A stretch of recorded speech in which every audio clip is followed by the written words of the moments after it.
Alafu dogo sina mdai huyu. Simu zangu apokee, subiria sasa leo. Oya wewe dogo. Kumbe blaza. Blaza kwa heshima blaza, vipi? Fresh mdogo wangu, shwari? Da poa tu, bali ya siku blaza. Mdogo wangu, yani sasa hivi simu zangu upokee kabisa yani. Yaani simu upokee na unajua kama nakudai. Kweli bro, lakini sio kweli, sio kweli. Mimi nakudai shilingi ngapi na ni muda gani mpaka leo nilipe hela yangu?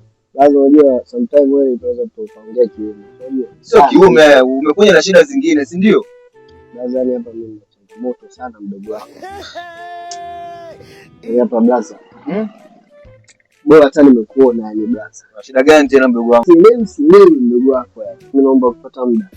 Ukipata muda bro, naomba tuongee. Ila kwa sasa hivi naomba nisaidie 30 tu yani blaza mimi.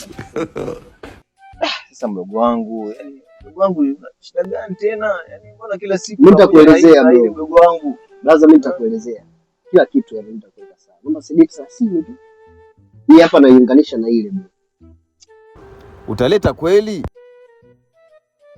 Sema fresh mdogo wangu. Sasa nakupatia na hii simu zangu upokee. Usije ukaanza kunikimbia tena bwana. Hiyo 30. Bro, mimi sio kama nakukimbia, matatizo tu ya changamoto. 30 hiyo.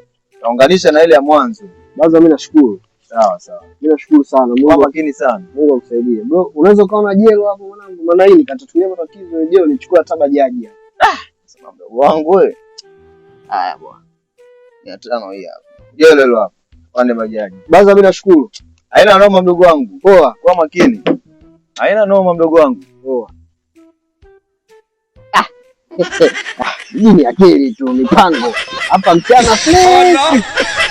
Allah.